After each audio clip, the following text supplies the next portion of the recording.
soup is the last of Terry's pumpkins. So while you're at the allotments, I'll be busy cooking it. So the ingredients are onions, celery. I'm using celery because I haven't got any celery. There's carrots. There are herbs, rosemary and bay leaves. I'm putting lentils and stock. And then when it's simmered, I'm going to cut the pumpkin into chunks and then put them last of all and cover them up, chop up some parsley, let it simmer, and then what I'm going to do, I'm going to try, instead of it being all thick chunky bits, I'm going to take some out, put it through the liquidizer, put it into the broth, or stew or whatever you may call it, soup, so that it's a bit on the thick side, but there are still big chunks in it as well. So hopefully, by the time you come back, everything will be alright for you. So keep fingers crossed. I haven't done it before like this, so we'll try it when you come back. Well, welcome viewers to this November's edition of Tales from Terry Allotment. Lots of interesting things this month. We're looking at nature a little bit on the allotment, or at least Terry's take of nature on the allotment. We're going to see the transformation of the greenhouse. Some peculiar seasonality fluctuations. And we're going to see what's happening to those winter veg, the sprouts. So let's go and see what's happening. Let's go. Let's go. Oh. Here we are, Rich. Look at this now. It is only November and Father Christmas have been. I've got it all year. I always open my mouth and say, anybody got any leaves to spare, drop them into Terry. And these are the presents I get given me. So I got all them now to put away, poke some holes in there, find somewhere to store them and make some lovely soil improver throughout the next year. Fantastic. Parsnip flower. Parsnip flower in the same season. Yeah. Now, root crops do not normally send up a seed head unless they are really stressed in the same season. And that is rather unusual. Parsnip would normally spend his winter in the ground, come the beauty of spring, it would send up a new bit of shoot and then eventually go to seed, because that's his role in life. Yeah. But this was planted in March and is already in the same season sent up a seed head, which would be brilliant if it was a bit earlier in the season, because I could possibly collect seeds off there and I've started my own collection of parsnip seeds. The Walton collection of parsnip seeds, grown on his special. But again, that is now useless to me because it will not form the seed this late in the year. No. And in the ground, there's a woody parsnip. Well, what's interesting though, I mean, a lot of these things, they'll be stressed off the back of being, particularly dry, for instance, because things tend to flower quickly when it's dry because they can, get rid of their prodigy. But this has been immersed in a very damp medium the whole growing season. But again, so why is it trying to flower? Well, my only conclusion on that was early on in the season, in this perfect condition under this hedge, there was a bad infestation of aphids. Right. And I think the aphids got into there and stressed it because they were sucking the sap and it stressed, and then it suddenly decided, right, I'm going to form my new offspring and do that. Right. But unfortunately, it's a waste. It's quite good. But one of the beauties of that, you remember back at Chelsea. This year we were there, fortunate. We interviewed Cleve West and we predicted that he would win Best in Show. Yeah. And in his borders, to make the sort of centerpieces, was these umbilifers, which are... Did he win Best in Show? He did Best in Show. Best in Show.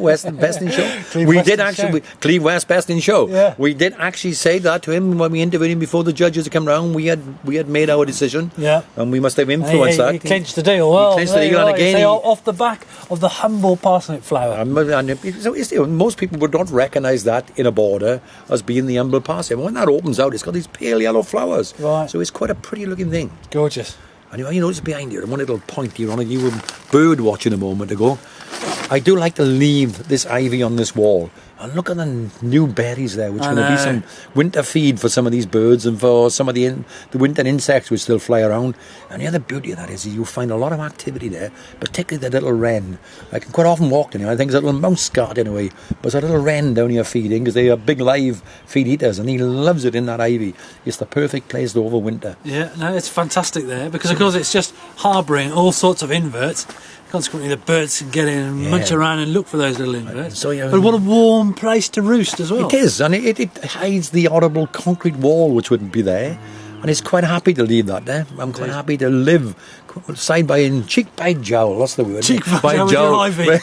With my ivy and all the sort of insects and the birds that sort of benefit from that. Wonderful. So it's back to nature garden, isn't it?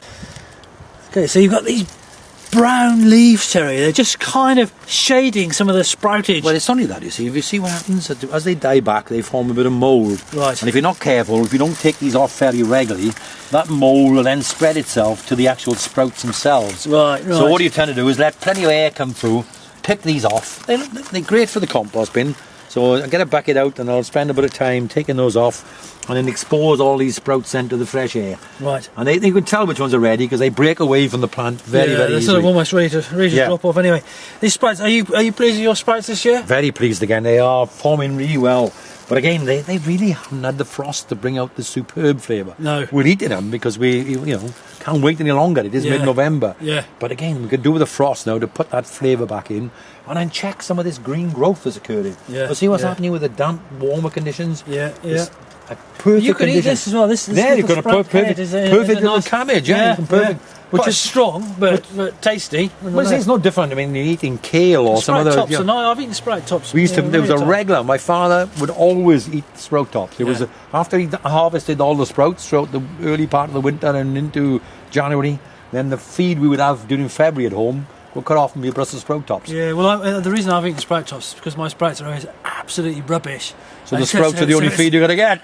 It's also very good. But all those leaves, I'll collect those up into the compost bin. All recyclable, nothing wasted. Yeah. So, another one of the things that you need to do fairly regularly in the garden to keep them clean. But again, they are growing exceptionally high. They are. And the tops are still showing plenty of growth. Still no problem, because the more they go up, the more sprouts they're going to make. So they'll get smaller as they go up the stem. But again, they are perfectly good and they're solid, hard sprouts. And again, the secret of good sprouts is good, firm ground.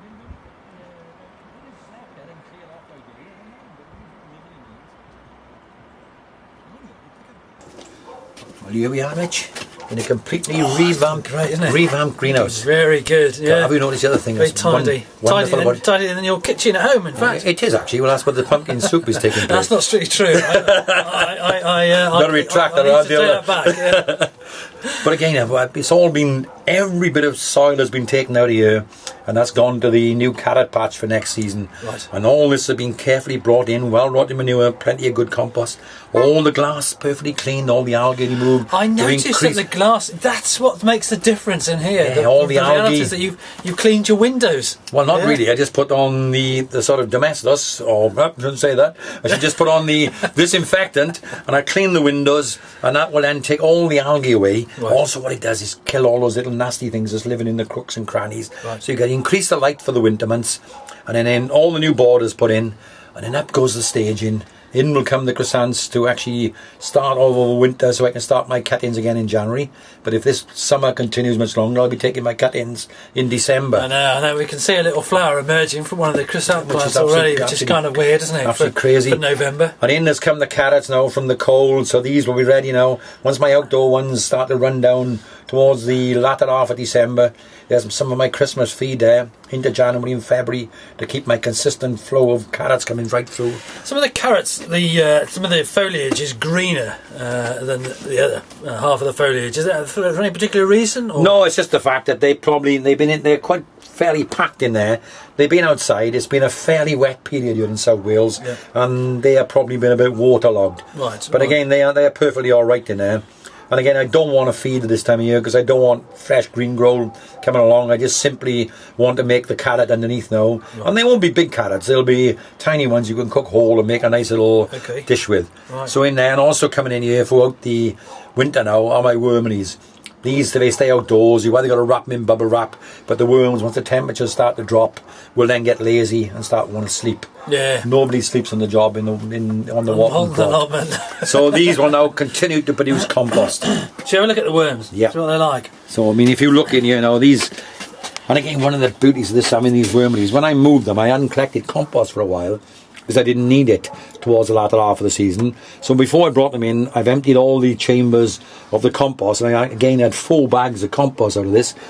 But again now, if you look underneath at the lower level, look at all those worms sitting there. Fantastic, yeah. They're sitting on the top, they're looking pretty happy, aren't they? Beauties, aren't they? Yeah, wonderful, wonderful little chaps. and all working away. I mean, they're obviously, you know, we've looked at your wormeries many times, and they're obviously thriving, doing particularly well. Yeah, and it's a matter of just giving them the right food on a regular basis, and I've now produced the next level with the mixture of stuff in there, the wet and dry. So again, you can see they're starting to move up. Few of them now moving into their new lodgings. Yeah. And it's good, and it's great that you've put onions in here as well, because there is a school of thought that it's a bit acidic, but there's just a little bit here and there. Yeah, it is a bit acidic, and obviously these, you know, things like this material takes a little longer to break down because it's shiny and waxy. It takes longer for the worms to. But plenty of cardboard again, and I tend that their speciality, which they really love, are the carrot tops. Yeah, they do really love the. Yeah, well, I suppose they deteriorate quite quickly. They do, and they're ferny, and they really love them. Tight matting, aren't they? Yeah. But there's lots of air voids in them, so you know. And so it is a mixture of the wet and dry. So these will now, those sitting on in the chamber below, will now start to work up into their new home. Yep. And having then depleted all the content of the lower wharf, that's another tray of compost ready for me for early spring. Fantastic. But these will work now. They sit in the sunshine here. They're not going to get so wet now, which is the other problem we get in the winter months. The rain keeps going in and the whole thing is a soggy mass. Yeah. So in here they're not going to get that. So be careful. Drop of water from time to time just to keep it moist. One thing that there's missing in the greenhouse, I notice, aubergine plants. Did those aubergines come to fruition? Did those lovely little pretty egg-shaped fruits? No. I had some wonderfully green plants. Yeah, they were nice plums, weren't they? They were more plums than aubergine. More plums, but they didn't make the superb aubergine style. Right. But I'm not. Are you going to grow aubergine next year? I am going to grow aubergine next year, and the other thing I've been learning how to do.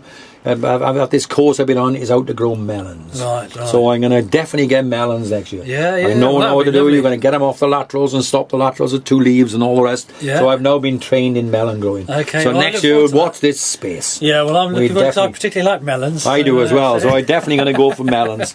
So again, this is all settled down. It's looking great. A few little things.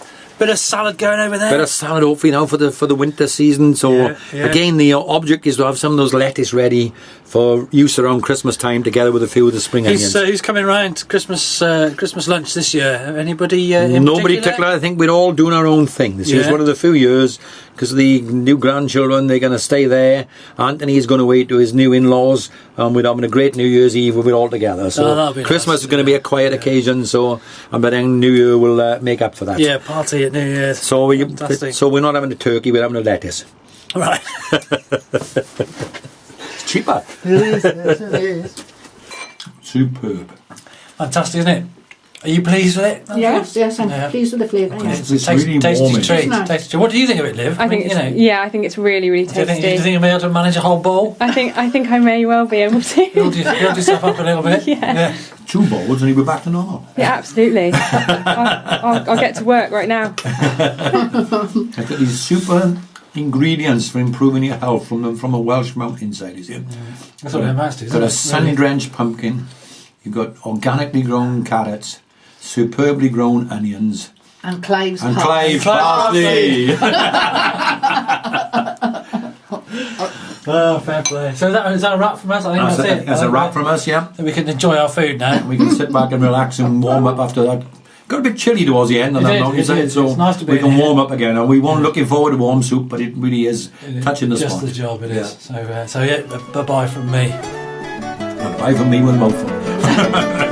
Bye-bye from me as well.